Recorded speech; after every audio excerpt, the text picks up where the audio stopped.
두 번째 책, 닥터 로만이 쓴 두 번째 책이거든요. 그래서 요렇게 생긴 책입니다. 그래서 주로 이제 3단계에 있을 아이들에 대한 얘기들이에요. 그래서 어, 제가 이 책을 번역한 거를 보면서 굉장히 가슴이 조금 너무 미안한 생각, 여러분들한테 미안한 생각이 들었는데 왜 그랬냐면 제가 2008년에 닥트로만이 이제 CBI 평가하는 걸 그때 배웠거든요. 근데 그때의 닥트로만은 거의 3단계는 없다. 그러니까 자기 별로 본 적이 없다. 이렇게 얘기를 했거든요.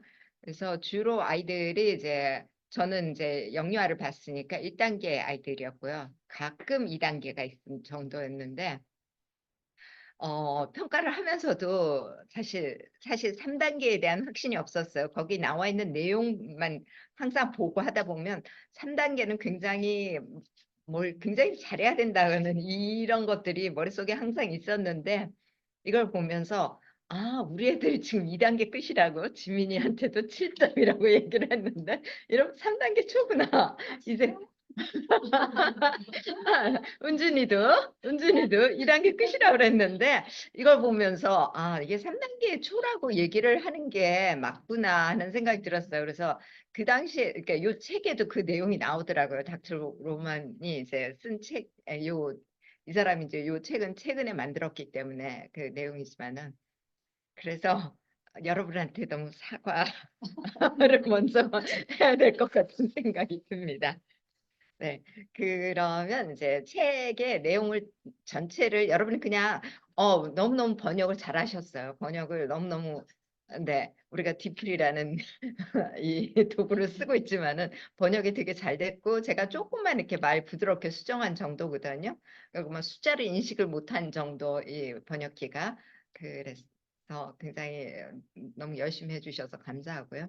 그래서 이 책을 제가 막 일일이 다 설명하기보다 여러분이 읽으면 쉽게 될 것 같은 내용이라서 좀 중점적으로 강조를 하고 싶은 얘기를 좀 드릴까 해요.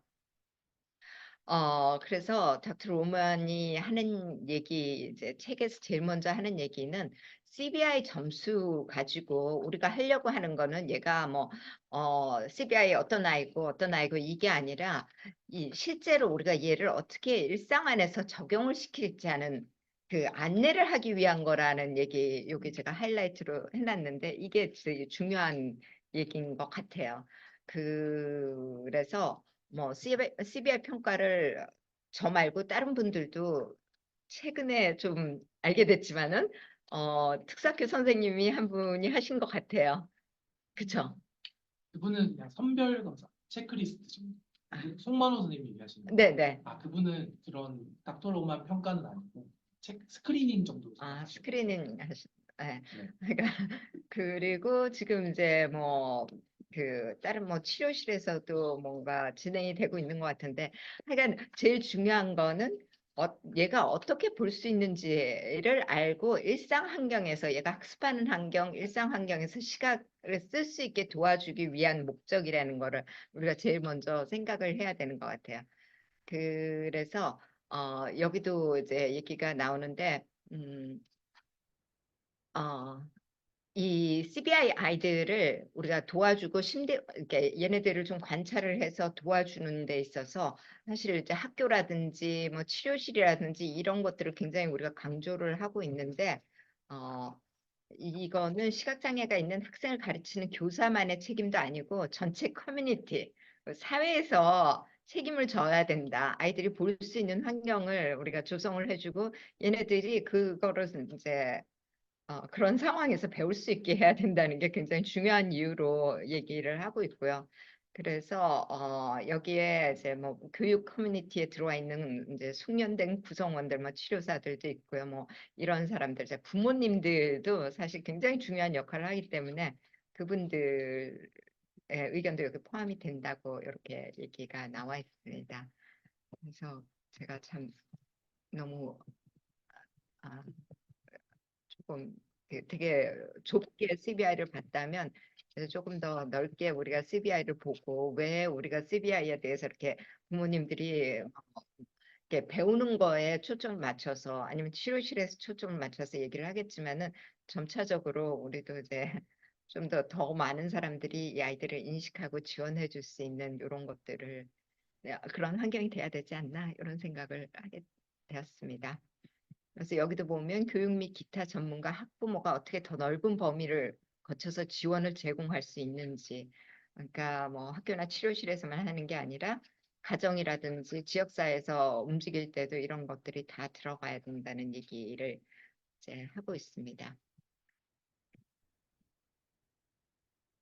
스크롤이 안 보여서 내려가기가 안 보이시나? 옆에 잠깐만요. 제가 좀 스크롤이 없어져 버렸어.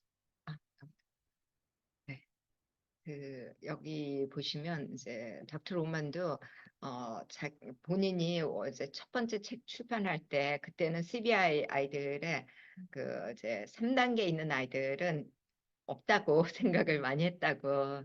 그런데 이제 점차 이제 요 평가 리스트를 만들고 난 뒤에 7점 이상 받는 아이들 여기 보면 거의 만나지 못했다고 했는데 이제 7점 이상만 되는 아이들이 점점 많이 발견되고 있다. 그리고 제가 또 이제 이 책에도 그런 내용이 나오지만은 지금 1단계, 2단계 있는 아이들도 앞으로 어떤 방향으로 얘네들이 갈지를 조금 이제 생각을 하시는 게 좋을 것 같다는 생각이 들어요.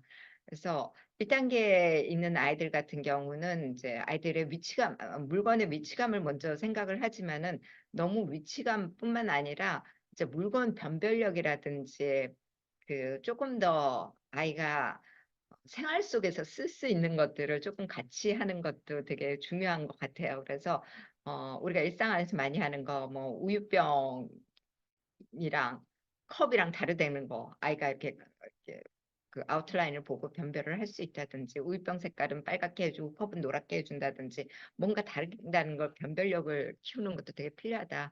그러니까 3단계까지 가기 위해서는 그 생각을 좀 했습니다.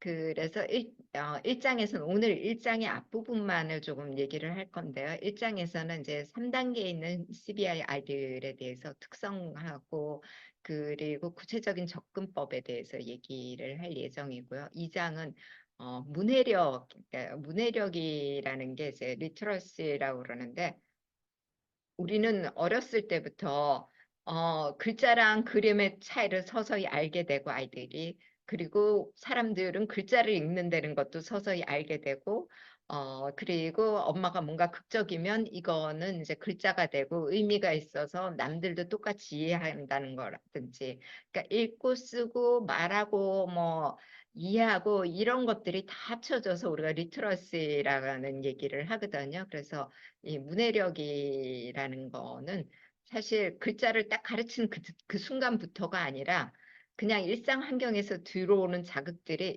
이거는 그림이고 요건 글자고 이거는 어떤 상징이고 가령 이제 미국 같은 경우는 애들이 M자만 보면 뭐 이렇게 인지적으로 상관없어요. 저 맥도날드인 거예요. 그리고 빨간색 이렇게 보면 저거는 스탑 사인이고 뭐 이런 식으로부터 시작이 되거든요. 그래서 이런 것들을 이제 우리 시각적인 문제가 있는 아이들도 3단계가 지금 이제 여기서는 3단계 얘기를 하겠지만은 문해력의 기초는 2단계부터 시작이 되고요. 그러니까 뭔가 물체의 위치를 알기 시작하고 그리고 이제 일상 안에서 이제 자기가 물체에 손이 나간다든지 이런 게 시작되는 2단계에서 기능적으로 이제 시각을 사용하기 시작하는 2단계에서부터 문해력이 시작이 돼야 되고 3단계 가선 더 구체화돼야 된다는 이런 내용이에요. 그래서 제가 요거를 이제 보면서 어머님들이 올린 것들을 좀 봤어요. 봤는데 사실 뭐 1단계 있든 2단계 있든 아이들에 맞게 조금 더 이제 그 책도 우리가 만들려고 그랬었잖아요. 그 책도 아이들 한테 맞는 책도 만들고 막 이런 것들을 굉장히 이제 많이 해주고 계셔서 죄송합니다. 눌렀더니 건너뛰었네요. 네, 네, 그리고 계신 것 같아요. 그래서 어머님들이 하고 있는 방향이 이 닥터 로만 같은 경우는 굉장히 오랜 시간 사실 이제 시각장애 특수교사를 굉장히 오래 하시면서 그 시각장애 학교에서 얘네들이 왜 일반 시각장애 아이들이랑, 그러니까 안구장애 문제 있는 아이들이랑 이 아이들이 뭐가 다른가를 굉장히 오랫동안 보시면서 이런 것들을 만드셨기 때문에 나름대로 이렇게 조금 우리가 2단계, 1단계 있든 2단계 있든 3단계는 이렇게 갈 거라는 거에 대해서 적응하기 좀 적용하기에 이렇게 좀 잘 연결을 해서 좀 쓰신 것 같아요. 그리고 여기서는 또 이제 그 2장에서는 그 교육팀 안에 들어와 있는, 그러니까 보통 이제 중복 시각장애 아이들이 많은데 교육팀 안에 있는 다른 전문가들에 대한 접근, 상담 뭐 이런 것들도 얘기가 되고 있어요. 그러니까 문해력을 하다 보면 어쩔 수 없이 또 이제 언어 재활사가 같이 또 들어오게 되고요. 그래서 이런 부분들도 이제 의사소통이랑 관련돼서 2장에서 한다고 그러고요. 어, 아, 2장에서는 의사소통은 3장이네요. 3장에서 좀 더 이제 복합적인 의사소통 요구가 있는 아이들, 보완 대체 의사소통 수단에 대한 거를 얘기를 하고요. 그리고 여기도 보면 음, 그 CBI가 있는 아이들도 다른 아이들 사용하는 의사소통 상징들을 같이 사용할 수 있을까요? 그러니까 지금 AAC 많이 만들어서 이제 뭐 그 상징을 해서 뭐 의사소통하는 걸 하는데 우리 CBI 아이들은 그럼 그 상징을 써야 되는지 못 써야 되는지 지민이 어머니 못 쓴다고 고개를 흔드셨는데 여기 보면 이제 요 3장에서는 그 다른 그 뭐 언어 영역 아니면 CBI가 아닌 아이들의 영역의 뭐라든지 그래서 요게 다 창고가 따로따로 돼 있는데 그 사일로라는 게 그 농장에 가면 곡물 쌓아놓는 그거예요. 그거 보면 위에 빨갛게 뭐 지붕도 돼 있고 막 이러는데 이런 사일로 다 창고가 따로따로 돼 있어서 그 CBI 아이는 따르고 뭐 얘는 따르고 이런 건지 아니면 통합할 수 있는지 이 창고를.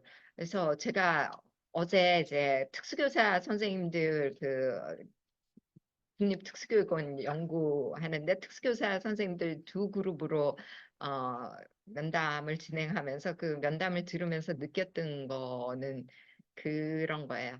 그러니까 굉장히 특수한 것도 많지만은 여기 계신 이소영 박사님도 얘기했지만은 우리 아이들을 위해서 뭔가 딱 있는 것보다 조금 더 또 보편화돼서 누구든지 시각적으로 잘 볼 수 있는 이런 일반화된 그런 것들도 있으면 우리 아이들도 쓰고 또 다른 아이들도 쓰고 이런 것들도 일어날 수 있고요. 그거를 만드는 사람들이 그 AAC의 전문가들도 우리 아이들에 대해서 알면 조금만 응용을 해주면 이렇게 넘겨와서 쓸 수 있다든지 뭐 이렇게 통합해 주는 게 필요한 것 같아요. 그래서 3장에서는 이제 그 복합적인 의사소통에 대해서 얘기를 하고요.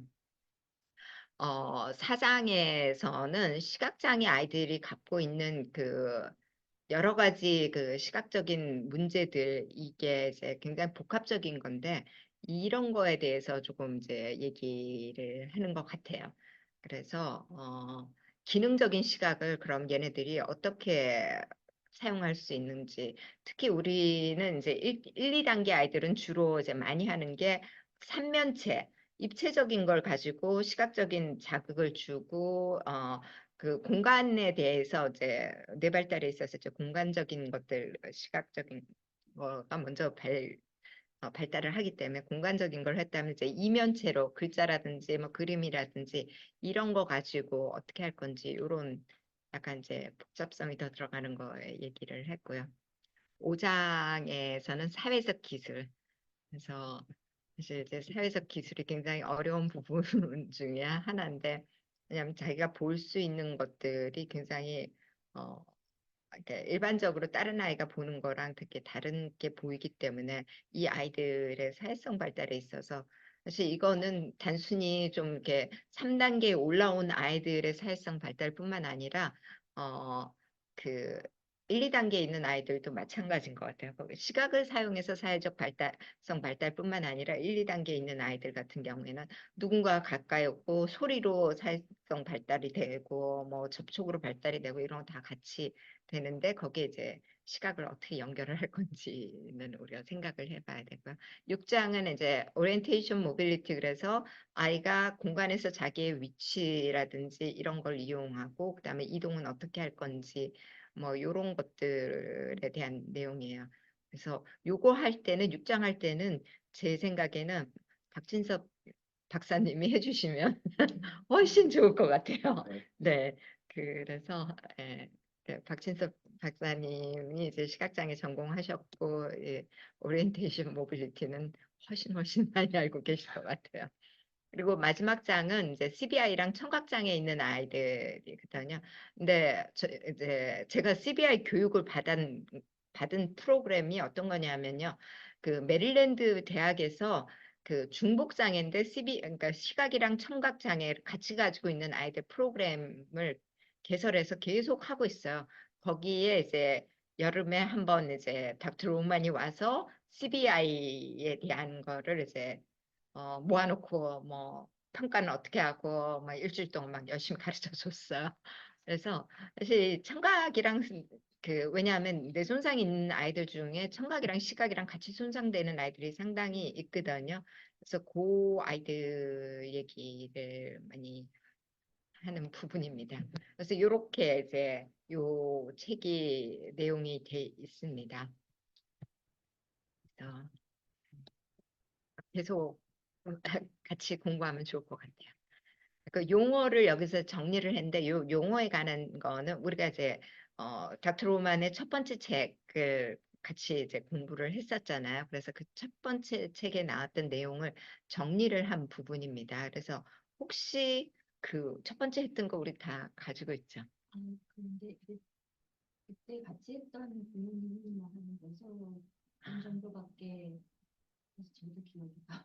그리고 나머지 지금 대부분 어머님들이 잘 모르셔서 네. 한번 네, 그러면 여기 나온 용어만 정리를 제가 좀 하겠습니다. 첫 번째 나오는 게 이제 CBI 범위라는 그 용어를 보시면 CBI는 이제 평가를 할 때 그 다 다르게 이제 뭐 다른 평가 도구도 있고 그런데 닥터 오만이 쓴 책이기 때문에 닥터 오만이 평가할 때는 점수를 10개의 CBI 특성 항목에 따라서 점수를 각 항목당 0점에서 아니 그게 아니라 10개 항목을 평가를 해서요. 레이팅 1, 레이팅 2가 있는데 레이팅 1은 특성을 얼마나 많이 가지고 있는가고 레이팅 2는 얼마나 빈도수가 많은가가 이제 레이팅 2예요. 그래서 레이팅 1에서 점수가 0에서부터 10점, 레이팅 2도 0에서부터 10점이 나와요.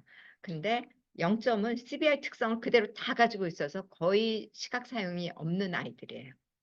그래서 제가 본 아이들 중에 가끔 이제 그런 아이들이 오거든요. 근데 어, 굉장히 어린 아이들 같은 경우는 불빛 반응은 해요. 빨간 불빛이라든지 굉장히 짧게 보더라도 보는데 음, 뇌 손상이 있었는데 이 아이한테 전혀 시각적인 자극을 안 준 상태에 있는 아이를 2명을 봤어요. 열 몇 살 된 아이 2명을 봤는데 전혀 시각적 자극을 안 줬기 때문에 거의 시각 발달이 안 되는 거예요. 그러니까 뇌 손상이 됐는데 안구상은 정상이지만은 시각 발달이 안 된 얘네들은 0점이에요. 근데 대부분 이제 빛에 대한 반응이 있고 쳐다보거나 이런 아이들은 이제 1점 정도가 되고요. 그래서 1점에서 2점 사이의 아이들은 조금 이제 초기에 뇌의 그 위치감, 불빛이라든지 강한 자극에 대한 위치감을 느끼는 아이들이 그런 수준이고 10점은 정상적인 시각을 쓰는 아이들이에요. 그래서 범위는 0점부터 10점까지를 우리가 이제 내게 되고요. 그 다음에 CBI 단계에는 어, 그 이제 0점부터 10점인데 0에서부터 3점까지는 1단계라고 그러고요. 3점부터 7점까지는 그러니까 이게 제가 배울 때도 되게 모호하게 하시는 거예요. 그래서 0에서 3 딱 자르는 게 아니라 그 이제 표를 보셔도 알겠지만 0에서 3, 3에서부터 7 이렇게 해놓고 7에서부터 10. 그러니까 그리고 요즘 요 책에서는 조금 이제 바뀌었는데요. 제가 배웠을 때는 어떻게 하냐면 얘는 1점에서 2점 사이예요. 이렇게 배웠어요. 그런데 그 이제 새로 이제 개정된 책을 보니까 이제 체크를 해서 1점에서 2점 사이의 거를 하고 있다. 그랬을 때 얘가 플러스가 어디가 많은지 마이너스가 어디가 많은지 그래서 거기 이제 해석은 그럼 플러스가 많으면 뒤쪽 번호를 주고 마이너스가 많으면 앞쪽 번호를 주고 이렇게 이제 해석을 하시더라고요. 그래서 그때 제가 배웠을 때는 다 1점에서 2점 사이, 3점에서 4점 사이 뭐 이렇게 했는데 조금 바뀌었어요. 그래서 저도 이제 아마 제가 19년 이전에 한 거는 보면 1점에서 2점 사이 뭐 이렇게 써 있는 거 19년 이전에 2001년까지도 그렇게 2011년, 21년까지도 이렇게 돼 있는데 그래서 이분도 이제 생각이 바뀌셨구나를 제가 알게 됐습니다. 예, 그래서 점수를 이렇게 주는데 사실 7점 그 책에 그 첫 번째 책에 보면 7점까지도 2단계라고 봐요. 그래서 7 그러니까 8, 9, 10 요거가 이제 뒷부분이 더 3단계에 가까운데 가령 이제 몇 분 여기에 오신 몇 분 아이들은 아마 7점 요 정도면 7, 8점 이렇게 6점부터 사실 7점, 8점 정도 되는 아이들이 상당히 있겠구나 하는 생각이 좀 들었습니다. 이 아이들은 이제 3단계가 됩니다. 그리고 각 단계의 목표는 여기 이제 간단하게 쓰여 있는데 보시면 1단계는 시각 반응을 좀 더 많이 만들어내는 거죠. 그래서 뇌의 세포 간에 시각 그 중추인 후두엽까지 세포 간에 연결이 되고 난 뒤에 이 그 눈을 사용하는 운동 기능까지 연결을 해서 이게 보는 거야 라는 것들을 많이 만들어내는 게 첫 번째 1단계의 목표고요. 2단계는 이제 보고 난 뒤에 뇌에서 그러면 시각 중추에서 너 이거 봤어. 그러고 난 뒤에 뇌에서 그러면 어떻게 움직여 행동해 하는 다른 부분의 연결을 움직임이랑 연결을 시키는 반응이 시작이 되는 거죠. 보고 난 뒤에 뭐 눈이 돌아가는 어떻든 나 알고 있어 몸을 버둥대다든지 뭐 좋아하는 거를 막 나타낸다든지 근데 우리 아이들이 이제 손 나와서 뻗는 거 잡는 거는 이제 조금 힘들어하는 아이들도 있으니까 요렇게 이제 연결이 되는 거고요. 3단계는 주로 이제 복측이라고 얘기를 하는데 그 뒷부분 이제 디테일하게 볼 수 있는 거예요. 그래서 디테일하게 보고 이게 뭐야? 내가 아는 거야? 그럼 이건 어떻게 사용해야 돼? 그리고 일상 안에서의 그러면 나는 시각을 사용해서 굉장히 이제 편한 일상을 만든다든지 뭐 새로운 거를 탐색을 한다든지 이런 쪽으로 가는 게 이제 3단계입니다. 그리고 이제 그 용어 중에 도서 스트림이랑 벤트럴 스트리밍이랑 두 개가 있는데 1단계 이제 우리가 공부했을 때 나왔죠. 도살은 뭐 배측이라고 그러기도 하고요. 두뇌에 보면 두뇌의 위쪽 부분이에요. 측두엽이 아니 두정엽이라고 그래서 조금 위쪽 부분으로 가는 부분이 이 도서 스트리밍인데 여기는 이제 움직임이라든지 빛이라든지 색깔 형태 이런 데 시각적인 주의력을 이렇게 좀 관장하는 그 부분이에요. 그래서 주로 이제 우리가 위치감을 아는 거죠. 물체가 어디 있었어? 그럼 거기 쳐다보는 그 위치감을 아는 게 이제 그 단계고요. 그래서 1단계 있는 아이들이 이제 이게 시작이 되고 그 다음에 벤트럴 스트리밍은 그 후두엽에까지 간 정보가 측두엽, 뇌의 측두엽으로 연결되면서 거기서 이제 하고 있는 것 중에 하나는 세부적인 거를 이제 보는 그런 거예요. 그래서 세모랑 네모랑은 어떻게 다른지 그리고 뭐 저 색이랑 뭐 이 색이랑 비슷비슷한데 어떤 색이 더 많은지 뭐 나름대로 보고 탐색하고 인지해서 뭔가를 하는 단계가 이제 요 그 벤트럴 스트림을 쓰는 단계거든요. 그러다 보니까 이제 시각 처리가 뭐야 이거 뭐야 디테일하게 보는 쪽이고요. 아까 이제 도서 스트리밍은 뭐 어디에 있어 요 두 개인 거예요. 그래서 3단계에 있는 아이들은 요 그 복측이라고 얘기가 돼. 그러니까 이 의료적인 용어로 등 쪽이랑 배 쪽을 이렇게 얘기를 하거든요. 그래서 예, 그 위에 있는 거 등이고 밑에 있는 건 배고 하여간 네, 그래서 그렇게 쓰는데 아마 이렇게 용어 찾아보시면 쓰는 되게 다르게 쓰는데도 엄청 많은 것 같더라고요. 그다음에 CBI 아이들의 특성은 시각 사용하는 데 있어서 이 아이들이 이제 10가지의 특징적인 행동을 보인다고 해서 이제 닥터 로먼이 만든 이제 10가지 항목을 우리가 이제 평가를 하게 되는데 최근에 그거 보니까 퍼킨스에서 하는 거는 20가지였던가 되게 이제 가지수가 많아요. 근데 비슷한 내용인데 좀 더 디테일하게 이렇게 보는 것 같아요. 그래서 제가 6월에 가면 그 자료도 가지고 오겠습니다. 그래서 우리 나름대로 만들려면 좀 시간이 걸리겠죠. 하여간 네, 그래서 10가지 특성은 뭐냐면 색에 대한 선호도가 있어요. 그래서 특정한 색, 시각적 각성을 주는 나름대로 다 다른 색의 각성이 돼요. 그래서 어떤 아이 같은 경우는 이제 빨간색이 굉장히 우리도 일반적으로 각성이 많이 되는 색깔인데 어떤 아이들은 빨간색이 아니라 파란색인 아이도 있고요. 어떤 아이는 노란색이고 어떤 아이는 보라색이고 아니면 뭐 특별하게 한 색깔이 아니라 뭐 한 두 색깔도 있고요. 이런 선호도가 좀 있고요. 그다음에 움직임의 필요. 우리도 가만히 있는 물체 가만히 있는 때는 못 느꼈는데 갑자기 이게 움직이면 확 와서 시각적으로 각성되는 요 움직임. 근데 요 움직임에 또 하나 들어가는 거는 반짝이는 거예요. 그래서 불빛이 이제 그 천정에 멍하게 쳐다보는 불빛 외에도 반짝이는 불빛에 아이들이 각성이 되게 되잖아요.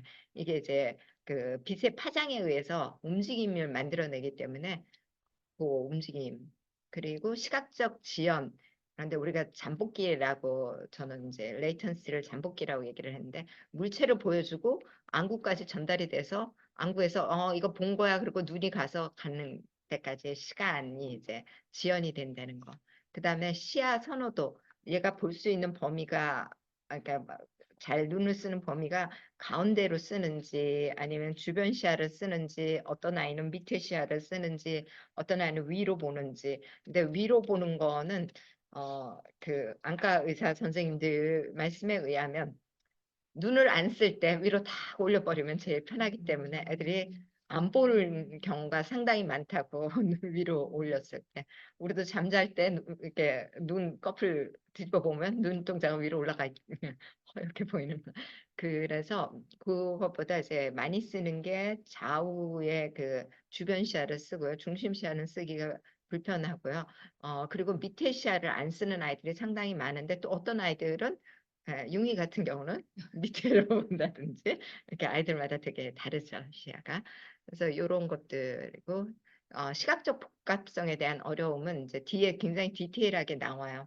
그러니까 시각적으로 굉장히 복잡한 상황에서는 보기가 힘들고 아니면 시각적인 것뿐만 아니라 그 막 움직임을 같이 하면서 시각도 써야 되고 막 이러면 더 안 본다든지 뭐 소리 들으면서 하면 이렇게 예를 지민이 예를 들면 안 되겠지만은 시각 쓰는 것보다 말하는 게 더 좋아서 조금 보고 계속 물어보고 말하고 이런 것들이 이제 나타나게 되고 빛에 대한 필요성 그래서 그 빛이 이제 들어왔을 때 아이들 보통 이제 일반적인 환경에서는 모든 것들이 빛의 반사가 되기 때문에 보기가 힘든데 이게 그 빛을 내고 있는 그 원천이 되는 곳에 쳐다보게 되면 그런 반사가 없어지기 때문에 되게 편하니까 아이들이 빛을 보게 되는 경우가 많아서 우리가 요걸 이용해서 라이트박스를 이용해서 이제 아이들이 거기에 집중하면서 보게 하는 이런 걸 하게 되겠죠. 그다음에 원거리, 먼 거리에서는 보기가 어렵고요. 그다음에 비전형 시각 반응은 이제 눈 깜빡이는 반사가 없다든지 미간을 타치했을 때 반사가 없다든지 이런 것들 그리고 새로운 환경에서는 되게 어려움을 많이 갖는다든지 여기 이제 시각적으로 지지된 도달거리의 부재 요 말은 뒤에서는 바꿨는데 여기서는 제가 못 바꿨네요.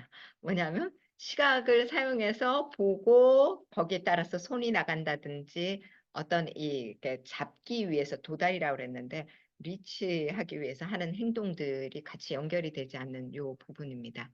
그래서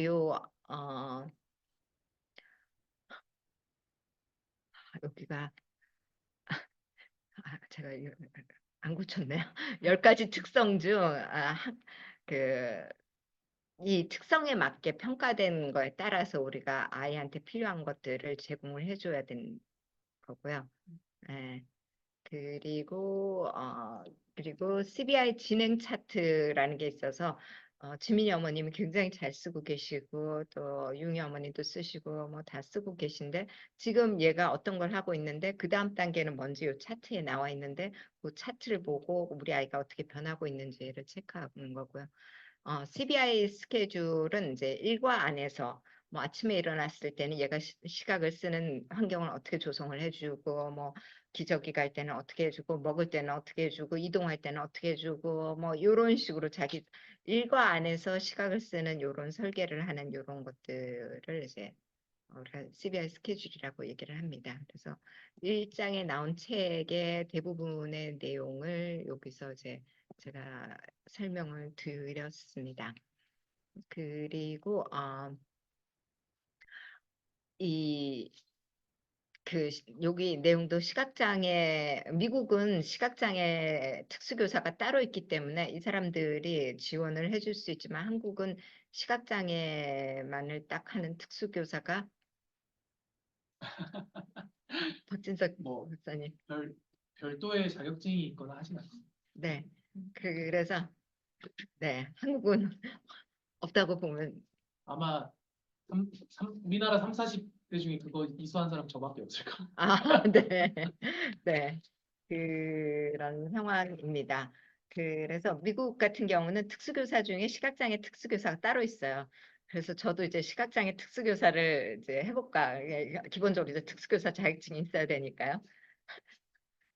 특수교사 자격증이 있고 시각장애 특수교사를 하려니까 또 석사를 또 하나 더 하라고. 그래서 학교 너무 오래 다니는 것 같아요, 지금. 못했는데, 미국 가셔서 여러분들이 교사 자격증을 따고 이 시각장애 특수교사를 교사 자격증 따고 시험을 봐야 돼서 좀 그렇긴 하지만 그냥 하셔도 괜찮을 것 같아요. 그래서 이 시각장애 특수교사만이 CBI 아이를 가르치지 않고요. 시각장애 특수교사가 모르는 부분도 엄청 많아요. 이 아이의 그 일상적인 학교 환경이라든지 일상적인 생활 환경이라든지 얘의 운동성이라든지 뭐 의사소통이라든지 이런 것들을 다 할 수 있는 이런 것들이 필요하기 때문에 여기도 보면 뭐 포킨스에서도 뭐 교육을 했다는 둥 뭐 이런 얘기가 나와요. 그래서 우리나라도 이런 것들이 앞으로 이루어지기 위해서 에, 어머님들이 막 발벗고 나서셔서 지금 특수교육 쪽에서 뭔가 좀 하려고 하는 것 같습니다. 네, 그 얘기가 돼 있고요. 그 다음에 제가 이것도 되게 충격적인 말인데요. 건강 및 교육 위기라 그래서 2014년에 보니까 CBI를 공중보건 위기라고 언급을 했다고 하더라고요. 그러니까 CBI 아이들이 사실 이제 진단이 안 돼서 그렇지 굉장히 많은 CBI 아이들이 있고요.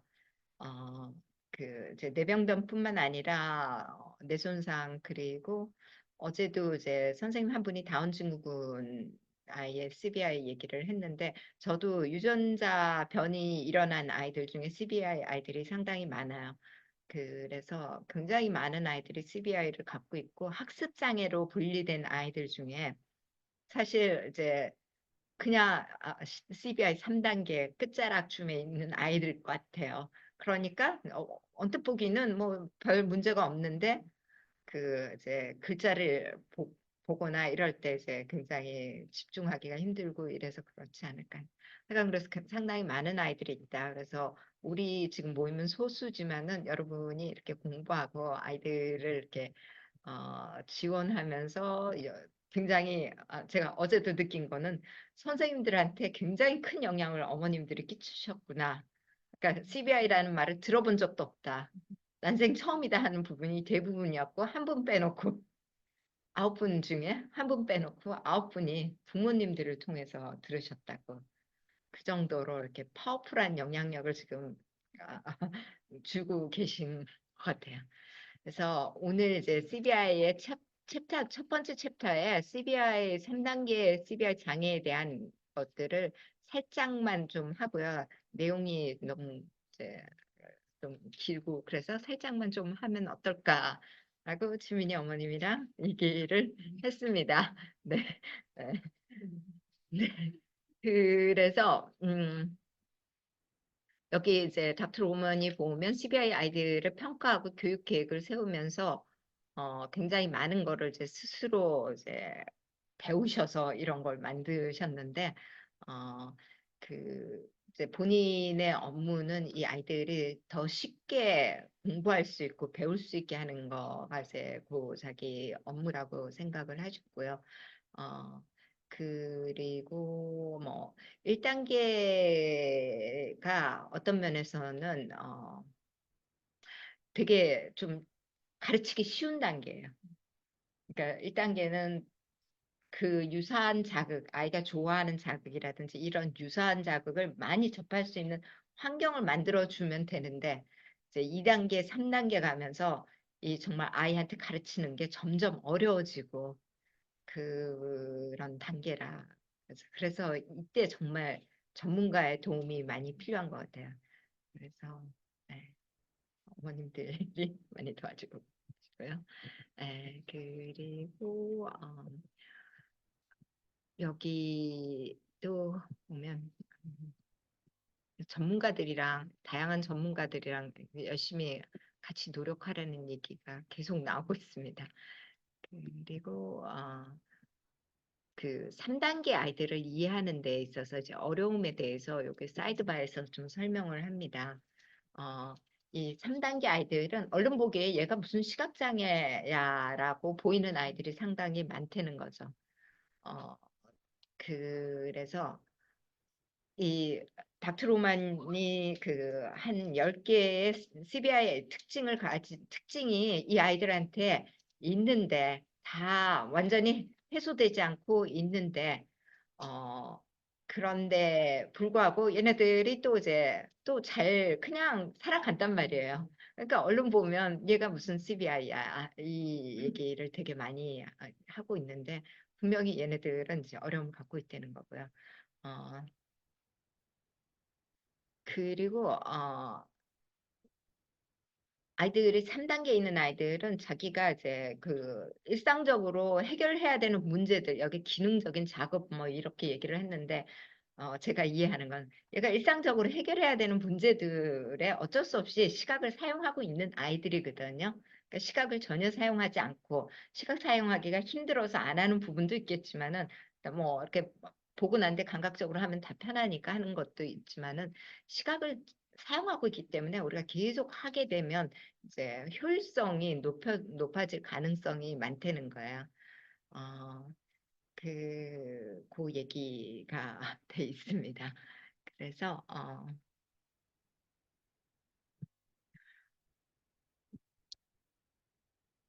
그 얘네들이 가지고 있는 이제 좀 눈에 띄는 특징들을 에 대해서 이제 각각 아이의 특징들을 우리가 이해를 좀 하고 일반화할 수 있게 이제 지원해 주는 것들을 해주면 좋다는 거고요. 그리고 인지적인 것들도 이제 같이 연결이 되니까 사실 제일 지금 이슈가 그거잖아요. 의사들이 얘가 인지적으로 떨어져서 표현을 못해서 못 보는 게 아니라 표현을 못해서 그럴 수도 있다는 얘기를 하는데 닥터 로만이 얘기하는 건 인지적인 거랑 시각 사용하는 거는 다른 거다. 시각을 사용해도 표현을 못 하더라도 말로 표현이 안 되더라도 뭔가 다르게 이제 표현을 할 수 있고 다른 환경에 가면 얘가 분명히 볼 수 있는 것도 이 환경에 가면 못 보는 거고 이거 인지가 떨어져서 못 보는 게 아닌데 이런 식으로 이제 이전에 어디 강의에서 그런 얘기를 하더라고요. 그런데 점점 시각이랑 그러니까 모든 사람이 시각을 사용하는 거는 학습의 이렇게 도구로 쓰기 때문에 시각을 사용하면서 인지적인 발달을 이제 하게 되는 거잖아요. 그러니까 우리 아이들도 마찬가지로 인지 따로 시각 따로가 아니라 시각을 사용하면서 인지 발달을 하는 거기 때문에 그 부분도 우리가 항상 이제 우리가 하려고 하는 부분이죠. 사실 이제 얘네들이 학년기 들어가면 그 얘기가 있었고요. 어, 그리고 아이들이 보면 이제 일반적으로 익숙한 데는 학교나 가정에서 방향 감각 잃지 않고 제대로 잘 돌아다니는데 이제 그 익숙하지 않는 공간에서는 이제 아이들의 좀 환경 탐색 뭐 이런 것들도 힘들고 이런 것들이 있다는 얘기가 나오고요.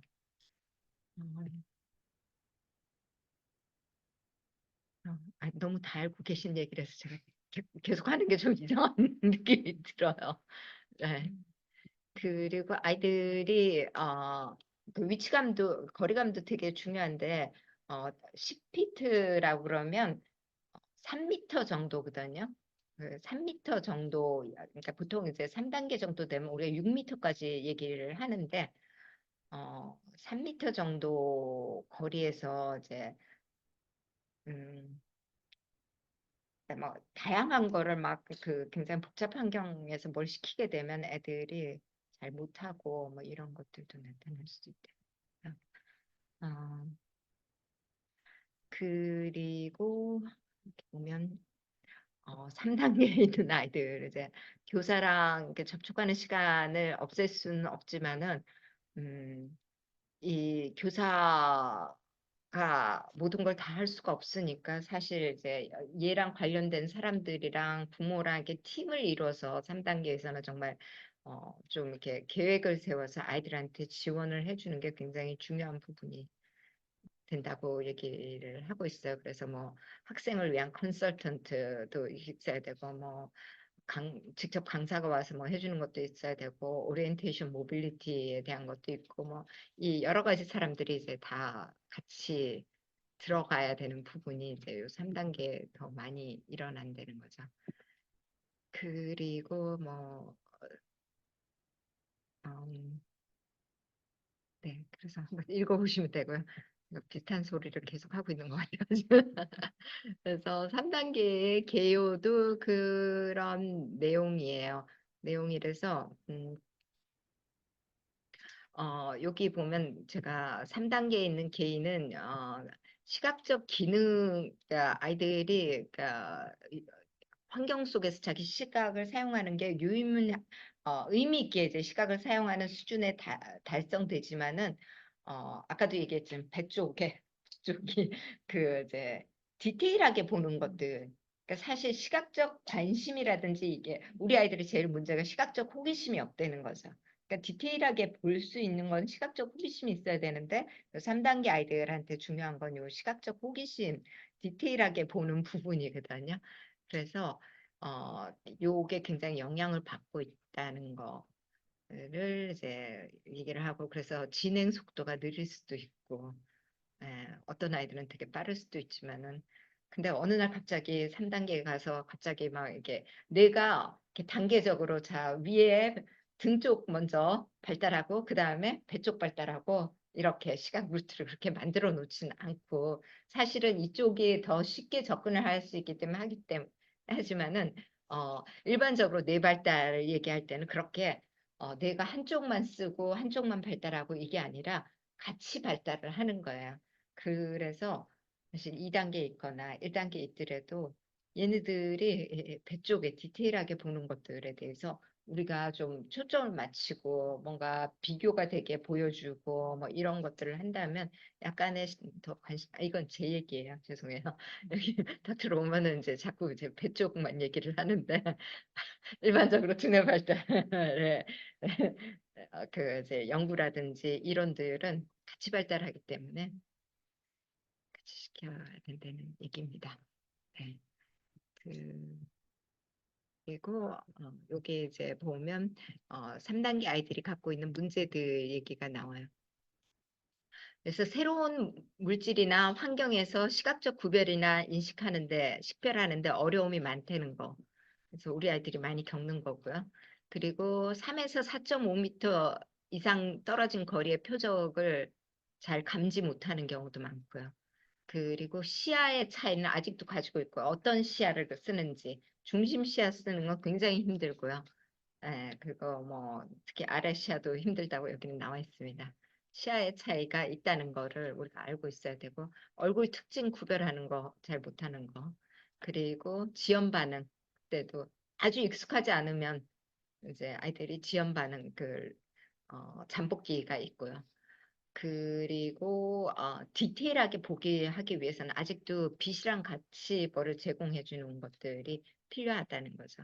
그래서 전혀 뭐 이제 그냥 까만 데다가 해놓으면 다 보는 것도 있지만은 익숙해져서 이제 디테일을 이렇게 이렇게 타디를 보고 이런 것도 있지만은 뭐 새로운 걸 제시한다든지 이럴 때는 이제 빛이 좀 필요한 경우가 많다는 거고요. 그리고 아직도 이제 물체나 환경에 이제 그 어떤 이제 타겟을 애들이 보기 위해서는 색깔에 의해서 이렇게 눈에 띄어야 된다는 거. 그리고 어, 타겟이 너무 복잡한 환경에 있으면 시각적으로 접근하는 게 어렵다는 거. 그거 우리가 다 알고 있는 거예요. 그래서 CBI 관련된 어려움은 이제 아이들 학습, 사회적 역량, 안전, 자존감, 뭐 개인의 잠재력 다 영향을 끼치고 있다는 것도 우리가 다 알고 있는 거고요. 그리고 여기 이제 그 전형적인 3단계 CBI 아이들의 특성을 이제 10가지 그 닥터 루먼의 10가지 특성에 맞춰서 얘기를 하면 어떤 그 CBI 레이팅을 이제 하고 레이팅 2에서는 얼마나 얘가 이 10가지 항목이 해소가 됐는가를 보는데 1점은 다 해소가 됐다는 거예요. 0.75, 0.5. 그러니까 지금 7점 뭐요 6점, 7점, 8점 요 아이들을 보면 0.5에서 0.75에 많이 가 있어요. 그러니까 0.5는 뭐 그 반반 정도고 0.75 정도는 막 대부분 괜찮아. 아주 특별한 경우 빼놓고 요 정도라면 이제 0은 전혀 해소가 안 된 거고요. 그래서 0.75 정도의 점수를 이제 각 항목마다 이제 받는 걸로 돼 있는데 색 선호도 이렇게 뭐 굉장히 복잡한 색도 때로는 보지만은 어, 이렇게 단순화되고 색깔이 강조돼야지 이제 보는 경우도 아직도 많고요. 그리고 시각적 관심을 끌기 위해서는 움직여야 되고 그래서 가령 이제 제가 어떤 애를 봤는데 얘가 엄마도 알아보고 다 한다고 그러는 거예요. 근데 엄마가 이제 누구누구야 부르는데 어떻게 부르시냐면 이거 막 왔다 갔다 하시는 거예요. 그러니까 이거 쳐다봐요.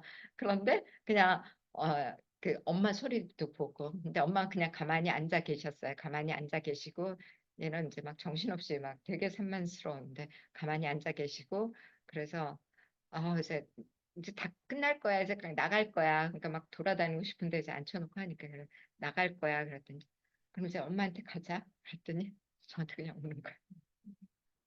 그래서 근데 이제 엄마가 또 움직이고 말을 하고 그러면 엄마 인식하시면은 엄마한테 가자. 제가 이러으니까 저한테 막 금방 싸고 오더라고요.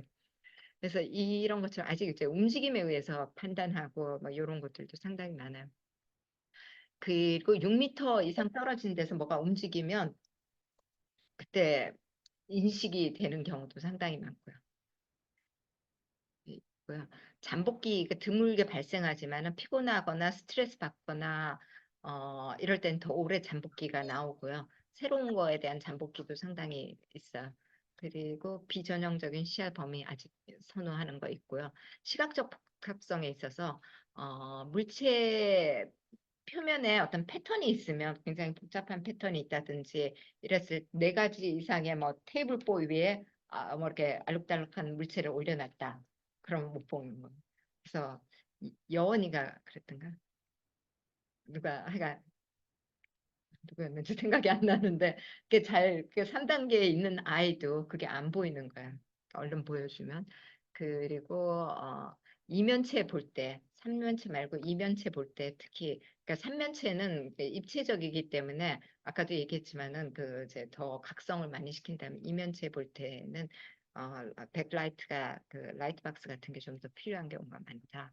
그리고 굉장히 이제 패턴이 막 복잡한 데는 정말 이제 아이들이 삼면체도 보기가 힘들고 어, 그리고 막 이면체 볼 때 20가지 이상의 추가 요소가 막 여기에 뭔가 많이 너부러져 있고 막 이러면 자기 컵이 거기에 앉혀 있더라도 이제 보지를 잘 못하는 거죠. 이런 것들.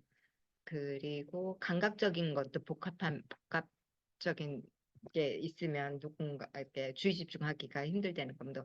누가 막 말하고 있고 막 이런 거라든지 뭐 이것저것 만지는 감각이 같이 들면서 시각을 쓰는 건 힘들다는 거. 그다음에 얼굴 복잡성. 익숙한 사람은 눈 맞대고 이제 눈 마주침이 되고 이렇게 대화를 할 수 있고 근데 생소한 사람은 눈 마주침이 살짝은 되지만은 그렇게 오래되진 않고 거울 이미지, 자기 거울 이미지 보고 일반적으로 거울 보고 자기 얼굴에 뭐가 묻었나 뭐 이렇게 하는 것, 이렇게 옷 만지고 뭐 이런 것들 일반적인 반응을 이제 3단계 아이들은 이제 할 수가 있고요. 그리고 피곤하거나 이러면 아직도 빛 쳐다보는 반응하고 있을 수도 있고요. 그리고 이제 이면체에서는 백라이터가, 그러니까 백라이트라고 그랬는데 이제 우리가 말하는 라이트 박스들이 있으면 더 잘 볼 수 있고, 어, 그리고 3m 거리 정도 되면 익숙하거나 새로운 환경에서도 특정한 물체를 찾아낼 수 있고요.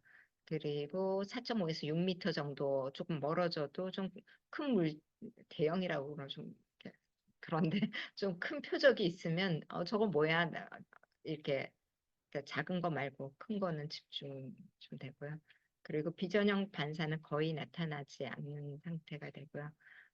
근데 새로운 것들 눈에 띄면 보는데 그렇지 않으면 보기가 좀 힘들고, 어, 그리고 시각에 따른 이렇게 잡기. 그래서 시각적 운동 반사는 보기랑 잡기랑 동시에 한 75% 이상은 예, 동시에 이루어지고, 그리고 어, 아주 복잡하거나 새로운 환경에서만 보고 시선 돌렸다가 이렇게 잡는 이런 게 나타나고, 일반적인 거는 자기가 아는 거는 보고 잡고 하는 게 같이 이루어지는 이런 게 이제 3단계 아이들의 특성입니다. 그래서 우리 아이들이 여기에 있는 경우도 있고 여기서 아직 여기까지 못 간 경우도 있고 이럴 것 같아요. 네, 그래서 오늘은 제가 일단 여기까지 하겠습니다.